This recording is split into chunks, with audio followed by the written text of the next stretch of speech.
We welcome Secretary Hillary Clinton to this podium to speak to us. Let's go! Let's go! Let's go!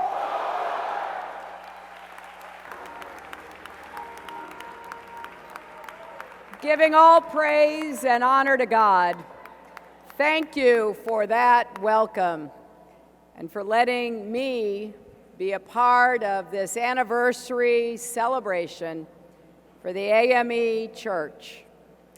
I want to thank Bishop Green, as well as Bishop Bryant, Bishop White, Bishop Ingram, Bishop Young, Bishop McKenzie, Bishop Jackson, Dr. Richard Allen Lewis, Sr., Reverend Dr. Jeffrey B. Cooper, Sr., Bishop Snorton, Reverend Vinson, and the AME General Conference Choir, which I had the great pleasure of hearing from backstage.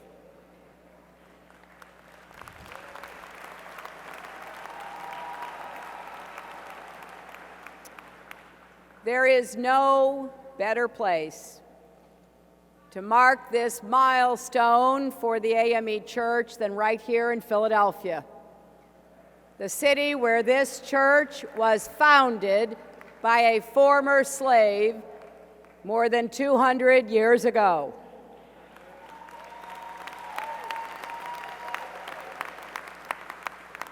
Today, we join to celebrate your esteemed history, the leaders and congregants who built this community and kept it strong, and your legacy of service. You seek to meet what the book of Micah tells us are the Lord's requirements for each of us: to do justice, love kindness, and walk humbly with your God. As President Obama has said, the church is the beating heart of the African American community.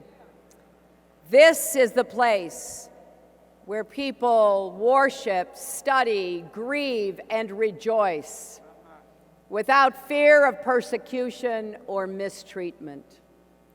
That is a precious thing, my friends, in this world. I know that from my experience as a lifelong Methodist, how important my own church community has been to me. So I come here today, first and foremost, to say thank you. Thank you for being part of this historic institution and for carrying its work forward, as Bishop Green said. I also come tonight as a mother and a grandmother to two beautiful little children, and like so many parents and grandparents across America, I have been following the news of the past few days with horror and grief. On Tuesday, Alton Sterling, father of 5, was killed in Baton Rouge, approached by the police for selling CDs outside a convenience store.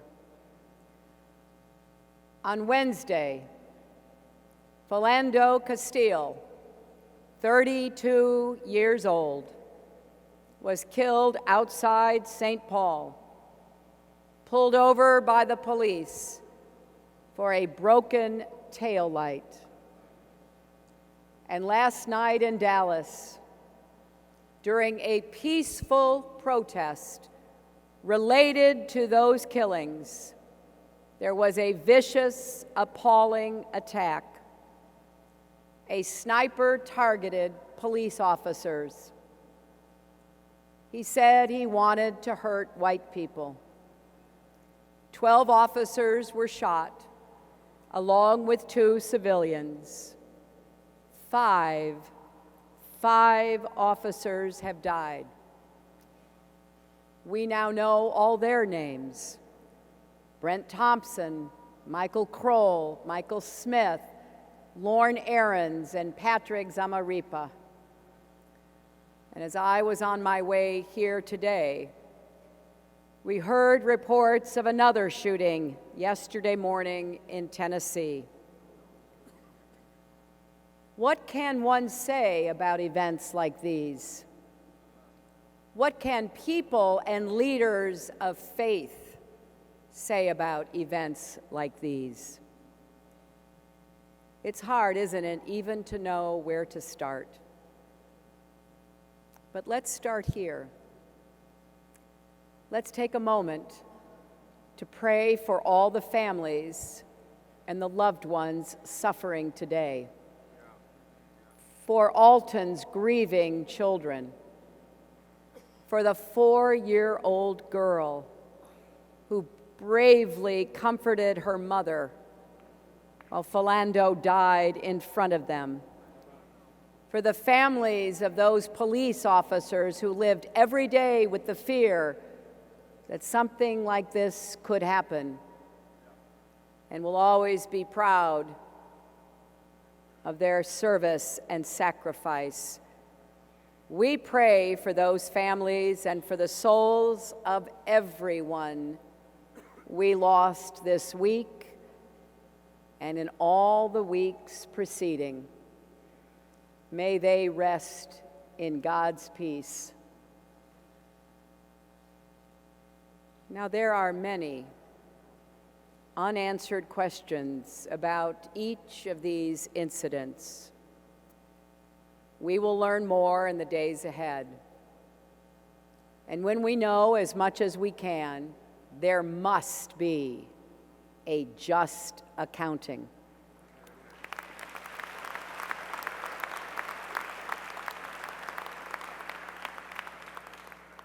For now, let's focus on what we already know deep in our hearts. We know there is something wrong with our country.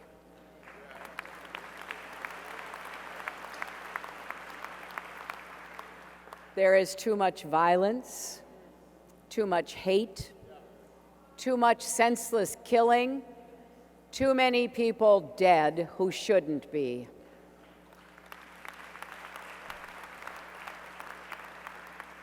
And we know there is clear evidence that African Americans are much more likely to be killed in police incidents than any other group of Americans.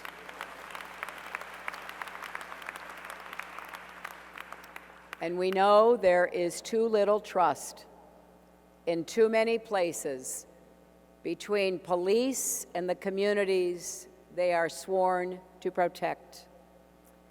With so little common ground, it can feel impossible to have the conversations we need to have, to begin fixing what's broken. We owe our children better than this. We owe ourselves better than this.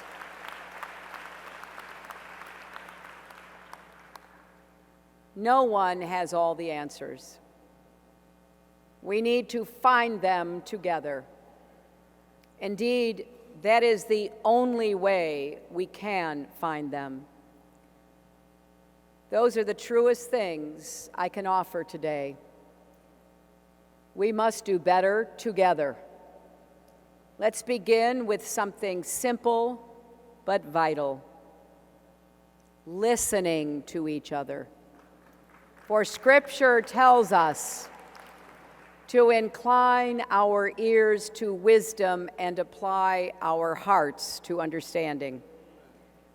The deaths of Alton and Philando are the latest in a long and painful litany of African Americans killed in police incidents, 123 so far this year alone.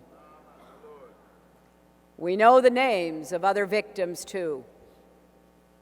Tamir Rice, Sandra Bland, Walter Scott, Dontre Hamilton, Laquan McDonald, Eric Garner, Michael Brown, Freddie Gray, Brandon Tate Brown, whose mother, Tanya, is here today, and who was killed not far from here a year and a half ago.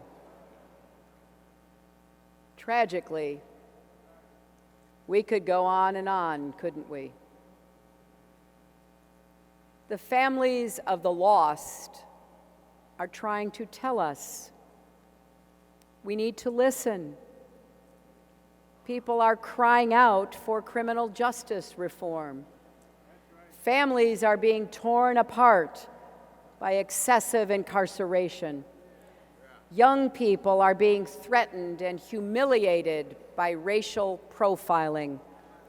Children are growing up in homes shattered by prison and poverty. They're trying to tell us we need to listen. Brave police officers are working hard every day to inspire trust and confidence. As we mourn the Dallas police officers who died and pray for those wounded, let's not forget how the Dallas Police Department in particular has earned a reputation for excellence. They've worked hard for years to improve policing and strengthen their bonds with the community. And they've gotten results. Police officers across the country are pouring their hearts into this work because they know how vital it is to the peace, tranquility, justice, and equality of America. They're trying to tell us, and we need to listen. People are crying out for relief from gun violence. We remember Reverend Clementa Pinckney, 8 congregants at Mother Emanuel in Charleston, and thousands more killed every year by guns across our nation. Things have become so broken in Washington that to just try to get a vote on compromise gun safety reforms, John Lewis himself had to stage a sit-in on the floor of the House of Representatives.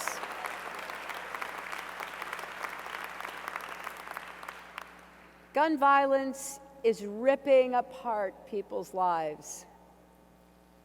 They're trying to tell us, and we need to listen. I know that just by saying all these things together, I may upset some people. I'm talking about criminal justice reform the day after a horrific attack on police officers. I'm talking about courageous, honorable police officers just a few days after officer-involved killings in Louisiana and Minnesota. I'm bringing up guns in a country where merely talking about comprehensive background checks and getting assault weapons off our streets gets you demonized.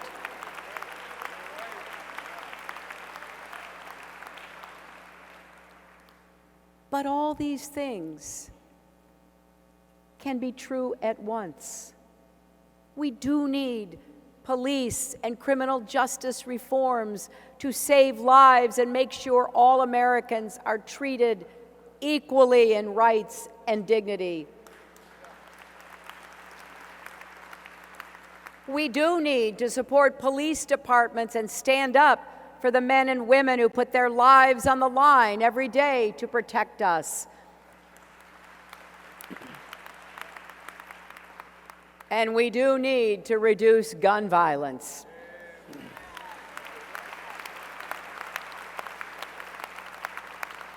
We may disagree about how to do all these things, but surely we can all agree with those basic premises.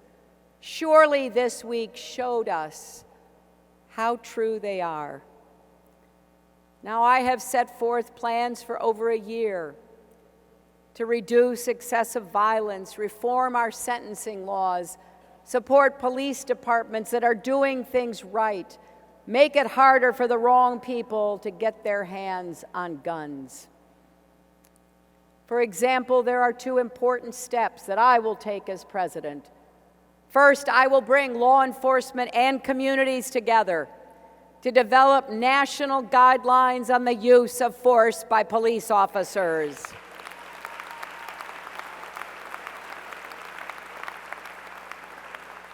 We will make it clear for everyone to see when deadly force is warranted and when it is not.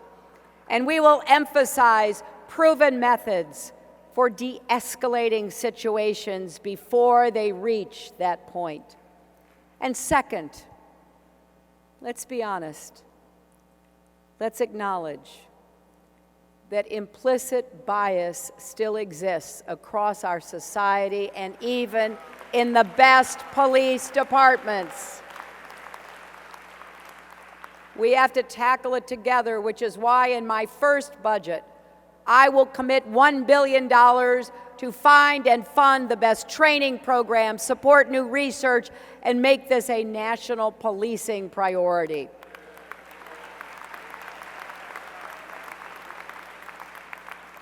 Let's learn from those police departments like Dallas that have been making progress, apply their lessons nationwide. Now, plans like these are important, but we have to acknowledge on their own, they won't be enough. On their own, our thoughts and prayers aren't enough either. We need to do some hard work inside ourselves, too.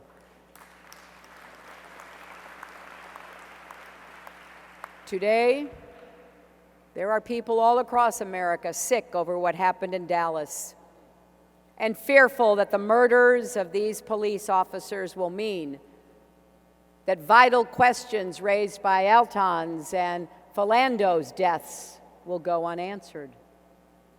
That is a reasonable fear. Today, there are people all across America who watched what happened in Dallas last night and are thinking, no frustration with the police could ever justify this bloodshed. How did we get here? And is there more to come? That's a reasonable fear, too. It is up to all of us to make sure those fears don't come true. We cannot, we must not vilify police officers. Remember what those officers were doing when they died. They were protecting a peaceful march. They were people in authority making sure their fellow citizens had the right to protest authority. And there is nothing more vital to our democracy than that. And they died for it. Ending the systemic racism that plagues our country and rebuilding our communities where the police and citizens all see themselves as being on the same side will require contributions from all of us. White Americans need to do a better job of listening when African Americans talk.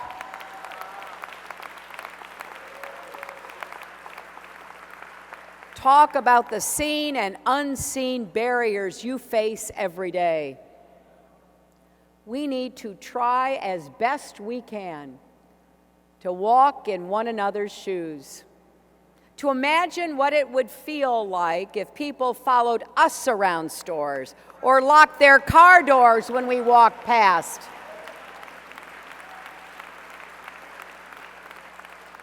Or if every time our children went to play in the park or went for a ride or just to the store to buy iced tea and Skittles, we said a prayer. Please, God, don't let anything happen to my baby.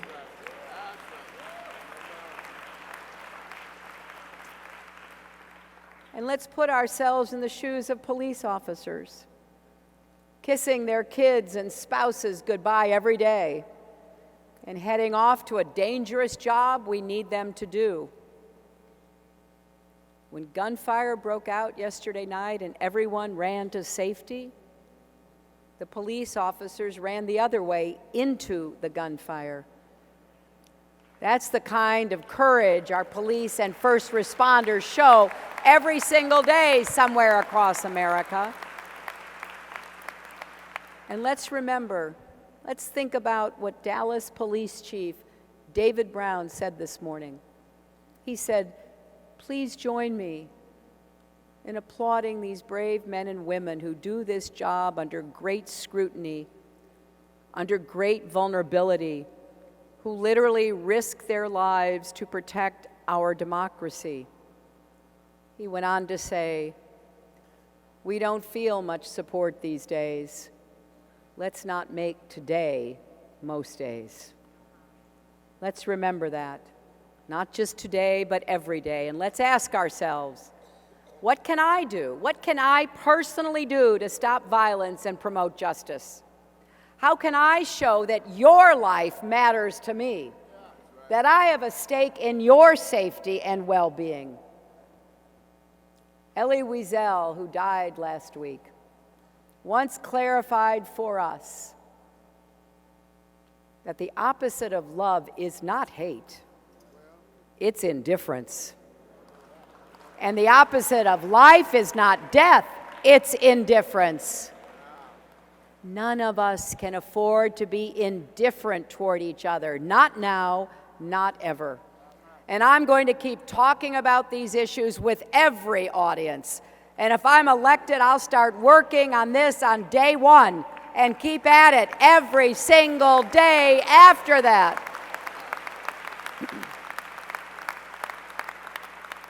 I want you to know, when the 24-hour news cycle moves on, I won't.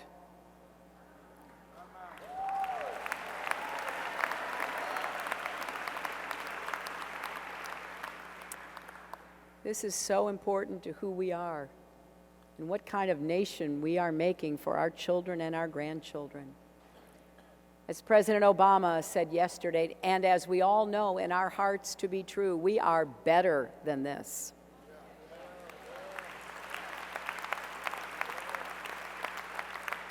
And if we push hard enough and long enough, we can bend the arc of history toward justice. We can avoid that choice that Dr. King posed for us between chaos and community. So yes, this is about our country. It's also about our kids. There's nothing more important than that. And I think it's about our faith. We have a lot of work to do. We don't have a moment to lose. But I would not be here tonight if I did not believe we can come together with a sense of shared purpose and belief in our shared humanity. And if I did not know, we must, because truly we are stronger together, not separated into factions or sides, not shouting over each other about who matters more or who has more cause to be upset, but together, facing these challenges together. And if we do this right and have the hard conversations we need to have, we will become even stronger, like steel tempered by fire. Fierce debates are part of who we are, just like freedom and order, justice and security, complementary values of American life. They are not easy. They challenge us to dig deep and constantly seek the right balance. But in the end, if we do that work, we will become a better nation. If we stand with each other now, we can build a future where no one is left out or left behind. And everyone can share in the promise of America, which is big enough for everyone, not to be reserved for a few. But we know something. We know that work is hard, don't we? I'm calling on this historic church and all of our churches to think hard about what special role you can play. Every day, you teach and show us about the Golden Rule and so much else. Why can't we really believe it and act on it to treat others as we would want to be treated? In the 13th chapter of 1 Corinthians, St. Paul extols the virtues of faith, hope, and love for our fellow human beings. He says we need them all in this life because of our imperfections. We see through a glass darkly and only know in part. He proclaims love the greatest virtue necessary to keep faith and hope alive and to give us direction. I've tried to say for some time now that our country needs more love and kindness. I know it's not the kind of thing presidential candidates usually say, but we have to find ways to repair these wounds and close these divides. The great genius and salvation of the United States is our capacity to do and to be better. And we must answer the call to do that again. It's critical to everything else we want to achieve. More jobs with rising income, good education no matter what zip code a child lives in, affordable college, paying back debts, health care for everyone. We must never give up on the dream of this nation. I want to close with a favorite passage, a passage that you all know. It means a great deal to me, and I'm sure to many of you, from Galatians. Let us not grow weary in doing good.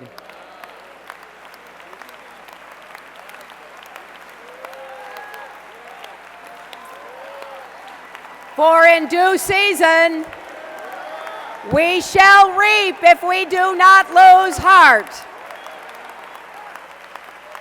My friends, let us not grow weary. Let us plan the path forward for all of God's children. There are lost lives to redeem, bright futures to claim.